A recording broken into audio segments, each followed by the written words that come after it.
Então, aqui, né, falando sobre a hierarquia das normas, que a Constituição é a norma mais importante que existe, que ela sucedeu uma série de outras constituições, né, começou lá com a Constituição de 1824, aí ela foi revogada pela de 1891, posteriormente pela de 1934, 1937, 1946, 1967, 1969, que existe uma discussão se é realmente uma Constituição ou se é uma emenda constitucional, e, por fim, essa emenda constitucional, essa Constituição de 1969, foi revogada pela Constituição de 88, que foi promulgada em 5 de outubro de 88. E a nossa Constituição, em vigor, está estruturada dessa forma. Uma primeira parte chamada de preâmbulo, uma segunda parte com 250 artigos, chamada de parte dogmática, que é a mais importante, né, é o cérebro da Constituição Federal de 88, e uma última parte chamada de ADCT, com 114 artigos. Então a Constituição nossa está estruturada, está organizada dessa forma, dividida em 3 partes. E nós vimos, né, nós lemos, nos emocionamos, choramos aqui com o preâmbulo da Constituição, que eu falo com vocês toda vez que eu leio o preâmbulo da nossa Constituição de 88, eu tenho vontade de mudar para o Brasil, eu tenho vontade de morar lá, porque lá deve ser um lugar muito bacana, deve ser um lugar muito legal da gente morar. E aí, para não perder o costume, né, pega o lenço aí, nem que seja um pano de prato, para você poder enxugar suas lágrimas, que eu vou fazer novamente a leitura do preâmbulo da Constituição. Vou ler o preâmbulo na colação de grau de vocês, né, vou recitar o preâmbulo da Constituição na colação de grau de vocês. Então, olha o que está escrito no preâmbulo da Constituição. Nós, representantes do povo brasileiro, reunidos em Assembleia Nacional Constituinte para instituir um Estado democrático destinado a assegurar o exercício dos direitos sociais e individuais, a liberdade, a segurança, o bem-estar, o desenvolvimento, a igualdade e a justiça como valores supremos de uma sociedade fraterna, pluralista e sem preconceitos, fundada na harmonia social e comprometida na ordem interna e internacional com a solução pacífica das controvérsias, promulgamos, sob a proteção de Deus, a seguinte Constituição da República Federativa do Brasil. Bom, vocês devem fazer uma pausa aqui para poder tomar um copo d'água, porque é emocionante. O negócio é pesado, é emocionante.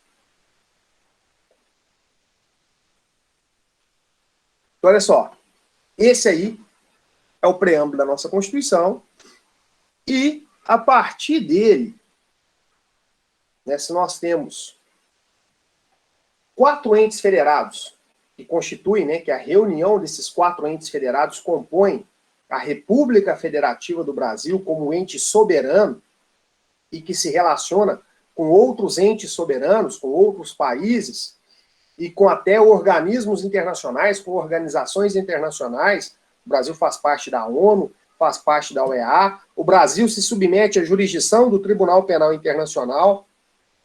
Então, olha, se são 4 os entes federados que constituem, né, que reunidos formam a República Federativa do Brasil, né, quais são esses entes federados? Já ouviu falar em município? Já ouviu falar em Distrito Federal, em Estado-membro e na União? Né? Então, esses 4 entes federados, reunidos, eles formam o que a gente chama de República Federativa do Brasil, que é o ente dotado de soberania. Então, esses entes se organizam a partir de normas. Deixa eu organizar minha internet aqui então, Jéssica, espera só um minutinho. Vamos lá. Se continuar, você dá notícia aí, qualquer coisa a gente reinicia aqui o computador. Ó, então esses 4 entes, né, reunidos, eles vão formar a República Federativa do Brasil, e aí cada um deles se organiza a partir de normas. Nós temos normas municipais, normas estaduais, normas distritais, normas federais. E, para poder organizar, né, se o Manual de Instruções da República Federativa do Brasil é a Constituição Federal, a norma mais importante que nós temos dentro desse ente soberano, se é a Constituição Federal, os Estados-membros, eles possuem também as suas constituições estaduais, que vão ser, por consequência, a norma mais importante, as normas mais importantes do Estado-membro, né, do Estado de Minas Gerais, do Estado de São Paulo, do Estado do Amazonas, do Estado do Rio Grande do Sul, enfim. Todos os 26 Estados-membros, eles possuem as suas constituições estaduais. Município tem Constituição? Distrito Federal tem Constituição? Não. Mas eles têm uma norma muito importante que vai constituir também esses municípios e o Distrito Federal, que é a chamada Lei Orgânica. Não é Constituição, mas é como se fosse uma Constituição municipal. Então, a Lei Orgânica do município, né, a Lei Orgânica do Distrito Federal, é o que dá origem, é o que organiza esses entes federados.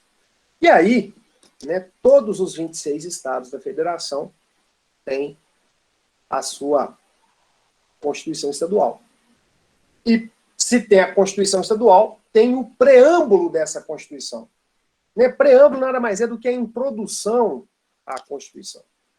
E aí eu não sei se vocês fizeram o dever de casa, né, que o dever de casa foi pesquisar se existe algum ente federado no Brasil cujo preâmbulo da Constituição estadual não faz menção à proteção de Deus. Porque olha aqui, ó. Olha aqui. A Constituição Estadual de Minas Gerais, preâmbulo da Constituição de Minas Gerais. Nós, representantes do povo do Estado de Minas Gerais, fiéis aos ideais de liberdade de sua tradição, reunidos em Assembleia Constituinte, com o propósito de instituir ordem jurídica autônoma, que, com base nas aspirações dos mineiros, consolide os princípios estabelecidos na Constituição da República, promova a descentralização do poder e assegure o seu controle pelos cidadãos, garanta o direito de todos à cidadania plena, ao desenvolvimento e à vida numa sociedade fraterna, pluralista e sem preconceito, fundada na justiça social, promulgamos, sob a proteção de Deus, a seguinte Constituição. Então, ó, comentávamos na aula passada que a Constituição do Estado de Minas Gerais também foi promulgada sob a proteção de Deus. Termo que também consta aqui na Constituição Federal. Onde que eu estou querendo chegar com isso?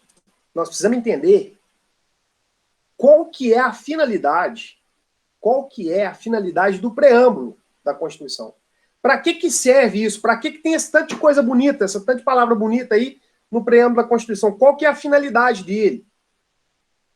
E aí tem uma história interessante que é o preâmbulo da Constituição do Acre, que quando foi promulgada, tinha essa redação: a Assembleia Estadual Constituinte, usando dos poderes que lhe foram outorgados pela Constituição Federal, obedecendo ao ideário democrático, com o pensamento voltado para o povo, inspirada nos heróis da Revolução Acreana, promulga a seguinte Constituição do Estado do Acre.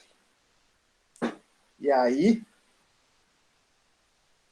a gente não observa na redação originária, não é essa mais. A redação mudou. A Constituição, o preâmbulo da Constituição do Acre não é mais esse. Mudou, modificou a redação. Mas quando ela foi criada, a redação era essa. Aí um certo desocupado olhou para a Constituição do Acre e falou assim: vixe, a Constituição deles não foi promulgada sob a proteção de Deus. E se a Constituição Federal falou que ela foi promulgada sob a proteção de Deus, ela também tinha que ter sido promulgada sob a proteção de Deus. Olha que discussão, pelo amor de Deus. Né? Pelo amor de Deus mesmo, para uma discussão desse nível. Aí, gente, propuseram uma ação direta de inconstitucionalidade no Supremo Tribunal Federal e falaram assim, ó, Supremo Tribunal Federal, STF, a Constituição do Acre, do Estado do Acre, Constituição do Acre, é inconstitucional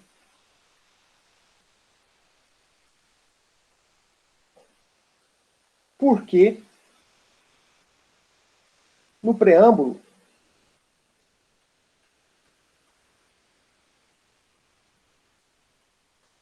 não constou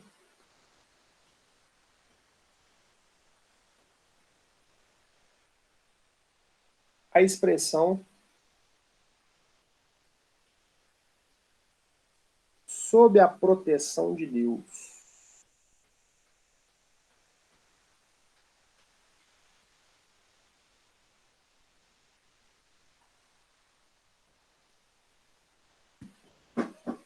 Provocaram o Supremo Tribunal Federal e falaram assim, ó, a Constituição do Estado do Acre não seguiu a regra aqui dos demais estados. E assim, a intenção de não ter constado foi até boa. Até que foi boa a intenção. Sabe por quê? A Constituição Federal, embora tenha dito no preâmbulo que foi promulgada sob a proteção de Deus, ela assegura como um direito fundamental a liberdade de crença. A liberdade de consciência, a liberdade de crença. O que é isso? A Constituição fala assim, olha, você tem o direito, e todas as pessoas o dever de respeitar a sua crença religiosa, seja ela qual for. Se você for cristão, ótimo, você acredita em Deus, é um Deus só, onipresente, onisciente, onipotente, etc, etc, ótimo. Mas agora, você tem o direito de acreditar numa religião que é politeísta, que tem o Deus da água, o Deus do fogo, o Deus da terra, e aí tem vários deuses. Aí qual que é o problema? Se você acredita numa religião politeísta, você tem esse direito. Ninguém está te proibindo. Pelo contrário, a Constituição Federal, cujo preâmbulo consta que ela foi promulgada sob a proteção de Deus, ela te assegura esse direito. Você pode professar uma religião politeísta. Mas o que é o problema? Quando você se depara lá com o preâmbulo, você fala assim, olha, engraçado que eu não estou incluído aqui. Né? Para eu estar incluído, tinha que ter sido promulgada sob a proteção dos deuses, e não sob a proteção de Deus. Aí começa o primeiro problema.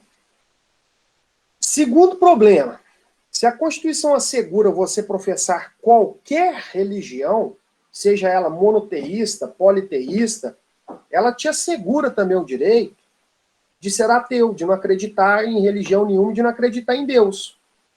Tá, eu discordo, mas a pessoa tem esse direito dela lá e eu tenho que respeitar. Né? Se o sujeito é ateu, eu não posso, né, eu posso tentar convencê-lo do contrário, de forma pacífica e legítima, mas eu não posso fazer nada para proibir. Não tem como eu entrar com ação judicial para proibir alguém de ser ateu. Eu tenho que respeitar, porque a Constituição assim garante. E aí, se o cara é ateu, ele também não está incluído no preâmbulo da Constituição. Por quê? Ela foi promulgada sob a proteção de Deus. Se o cara não acredita em Deus, que proteção é essa para ele? Entendeu o problema? E aí, a Constituição do Acre, a intenção dela era boa, de falar assim, olha, para evitar esses problemas, para evitar polêmica, né, para evitar qualquer tipo de discussão depois, de inconstitucionalidade do preâmbulo, etc, etc, vamos fazer o seguinte, não vão constar essa expressão sob a proteção de Deus no nosso preâmbulo, não. Porque aí está todo mundo envolvido. Quem acredita em Deus está sob a proteção de Deus. Quem acredita em deuses está sob a proteção dos deuses. Quem não acredita em Deus está protegido também. Né? Essa era a intenção. Mas aí, falaram só, Constituição do Acre, está errado. Se a Constituição Federal falou que a promulgação é sob a proteção de Deus, então tinha que ter aparecido essa expressão aí. E aí pediram que o STF declarasse a inconstitucionalidade da Constituição do Acre. É até uma expressão esquisita, né, de inconstitucionalidade. Deixa eu voltar aqui, ó. Vamos cancelar aqui, para eu poder fazer as anotações aqui nesse quadro. É até uma expressão esquisita de falar assim, ó, inconstitucionalidade da Constituição. Mas a gente está falando da inconstitucionalidade, né, de uma Constituição. Então eu tenho aqui, ó, a inconstitucionalidade da Constituição do Acre. Eu tenho a Constituição Federal como parâmetro.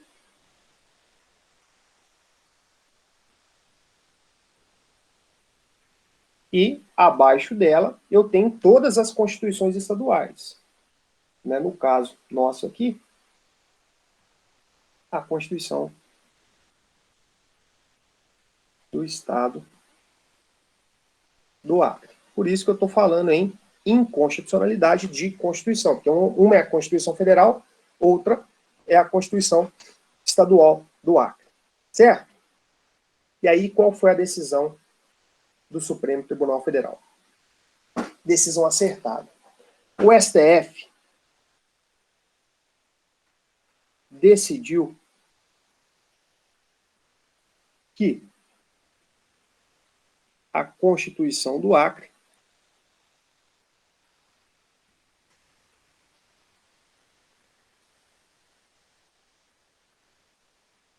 vou melhorar essa redação aqui. A Constituição do Acre respeita a Constituição Federal. Então essa foi a decisão do Supremo Tribunal Federal e, na minha opinião, de forma muito acertada. Então, o STF decidiu que a Constituição do Acre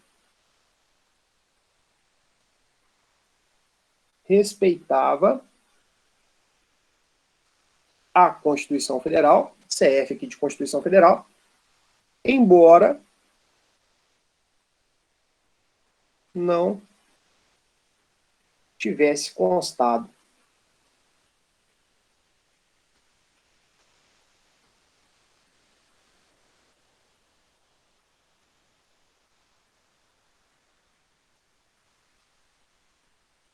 Então o STF decidiu que a Constituição do Acre respeitava a Constituição Federal, embora não tivesse constado a expressão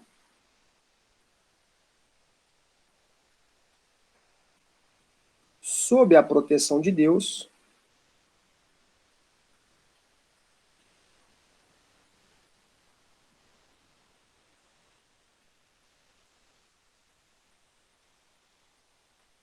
embora não tivesse constado a expressão sob a proteção de Deus no seu preâmbulo.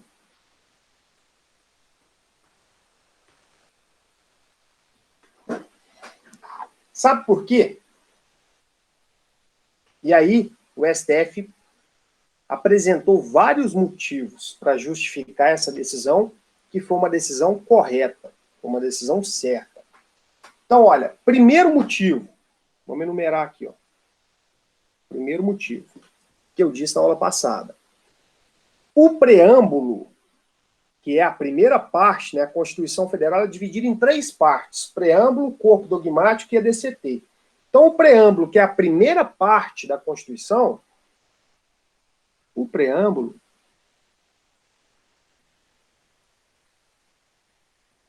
não pertence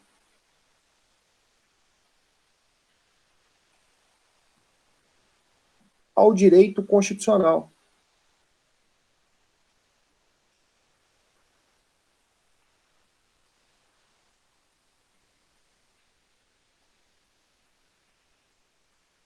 O preâmbulo, isso ficou assentado na decisão do Supremo Tribunal Federal. O Supremo Tribunal Federal decidiu, e com razão, que o preâmbulo da Constituição Federal não faz parte, não integra o direito constitucional. Então, o preâmbulo não pertence ao direito constitucional, mas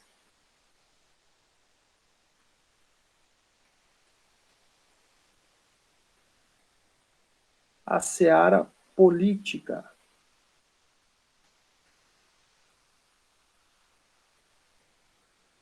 Esse é o primeiro motivo. Esse é o primeiro fundamento da decisão do Supremo Tribunal Federal.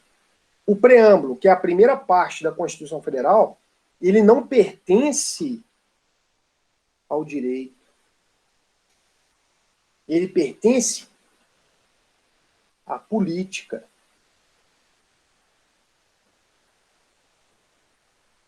Mas como assim? Peraí, se ele integra a Constituição, como que ele não faz parte do direito constitucional? Aí, você tem que lembrar dessa história da criação da Constituição Federal, como que ela foi criada. E depois eu já volto aqui, só para poder mostrar para vocês que quando a gente olha o texto da Constituição Federal, aqui, ó. A Constituição Federal está aqui, deixa eu pegar o texto compilado dela para ficar mais fácil, está aqui, ó. Então, quando a gente pega aqui o texto da Constituição Federal, lá os artigos da Constituição, tudo beleza, né? Vamos lá aqui, ó. Constituição da República Federativa do Brasil, de 1988. Aí, lá embaixo, tá vendo? O tanto de nome que tem aqui, ó. Vai ver. O tanto de gente. Aqui. Ulisses Guimarães, Mauro Benevides, Jorge Arbage. Tá vendo essa turma toda aqui? Esses são os chamados parlamentares constituintes. O que é isso? O que é o tal de parlamentar constituinte? Parlamentar é gente que integra o poder legislativo. Então, parlamentar, no caso, o parlamentar que integra o poder legislativo federal, são os deputados federais e os senadores.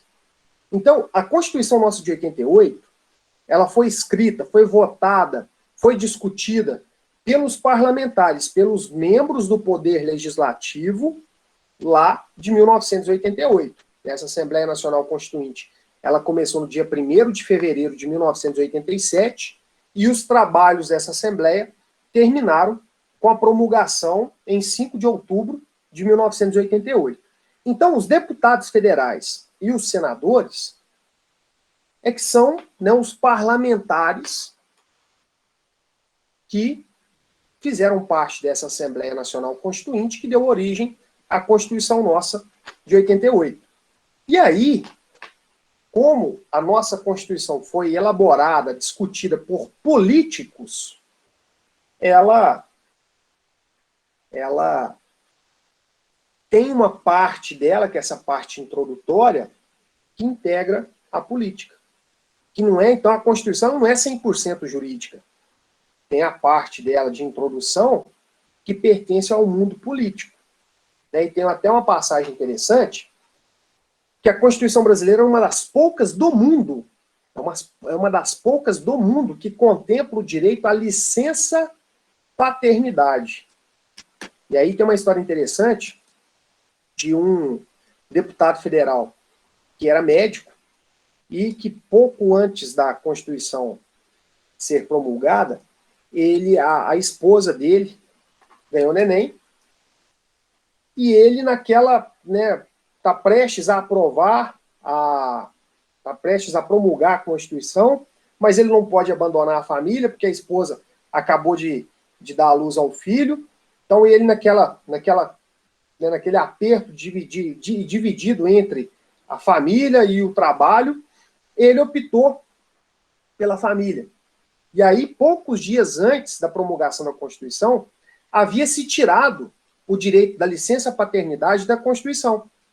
Falaram assim, olha, esse negócio aqui é um migué danado, o empresariado vai chiar, licença paternidade, né, licença, filho nasce, o homem ter direito de faltar ao serviço, licença paternidade, o empresariado vai chiar com isso aqui, vamos tirar, tira isso daí, não coloca isso aí não, tira daí.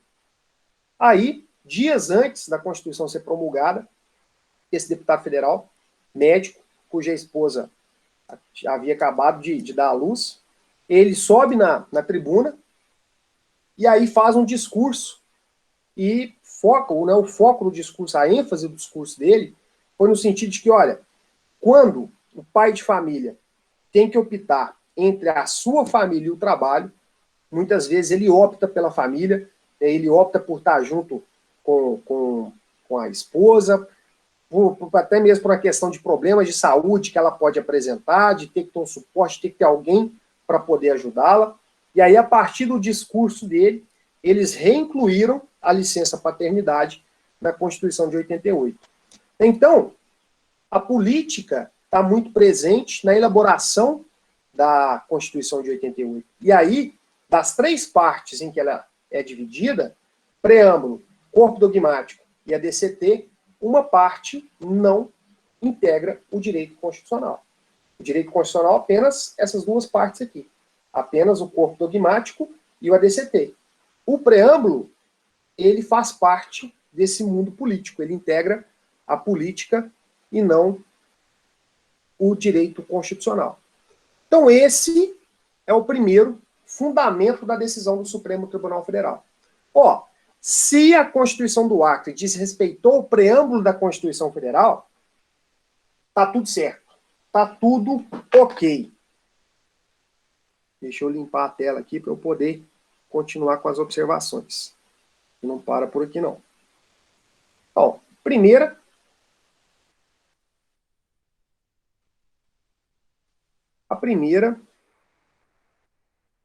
primeiro argumento que é isso, ó. Não integra o direito constitucional, integra a política. Segundo, o preâmbulo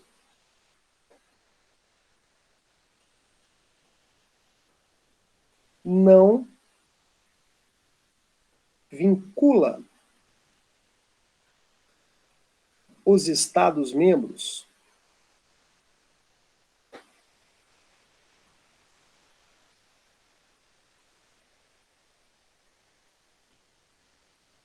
na elaboração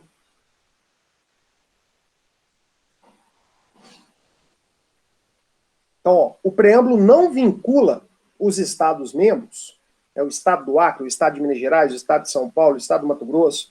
Então, o preâmbulo não vincula os Estados-membros na elaboração de suas constituições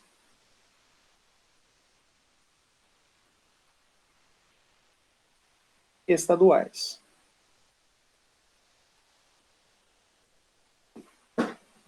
Por isso que a Constituição do Acre, sem a expressão sob a proteção de Deus, é ok. Está válido. Então, ó, primeira observação. O preâmbulo não integra o direito constitucional, e sim a política. E o preâmbulo, realmente, né, quando a gente lê o conteúdo do preâmbulo, é um discurso político. Né? Segundo ponto, segunda observação. O preâmbulo não vincula os Estados-membros na elaboração de suas constituições estaduais. Terceira observação. O preâmbulo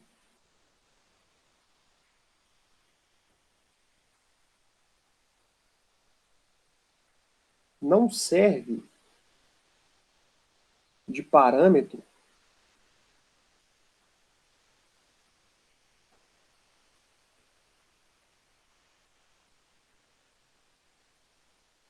o preâmbulo não serve de parâmetro para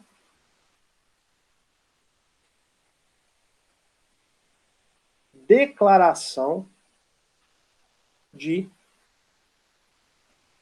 inconstitucionalidade.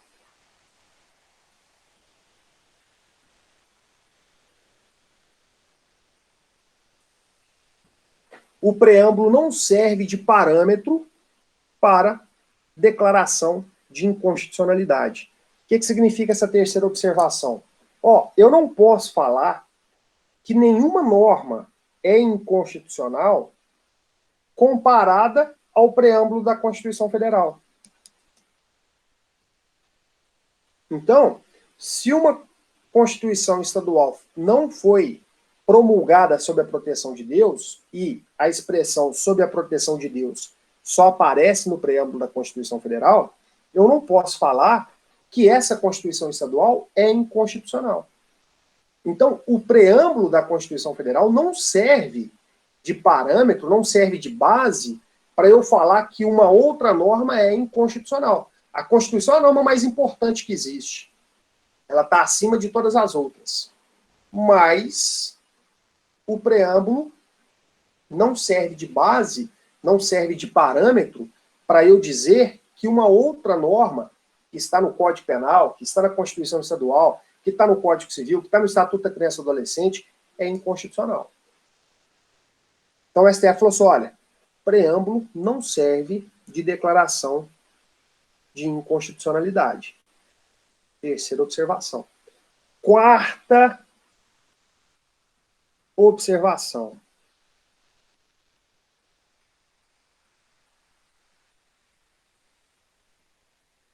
O preâmbulo não tem eficácia normativa.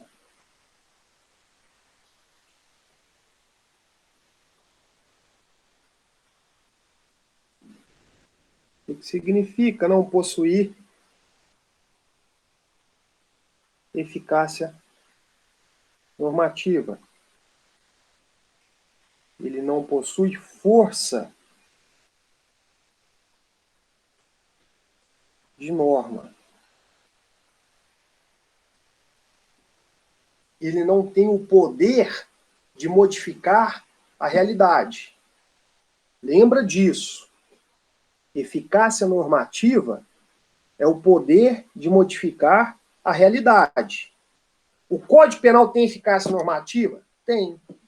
Se você matar alguém com a intenção de matar sem estar em legítima defesa, enfim, você vai ser preso. Por que você vai ser preso? Porque existe um artigo lá no Código Penal, o artigo 121, que fala que se matar alguém vai receber uma pena de 6 a 20 anos. E se esse homicídio for qualificado, essa pena passa a ser de 12 a 30. Possui eficácia normativa? Isso aí produz efeito na nossa vida? Produz. Por isso que, embora às vezes você tenha vontade, você não pode matar coleguinha. Deixa eu fazer um corte aqui na aula, o bloco fica menor.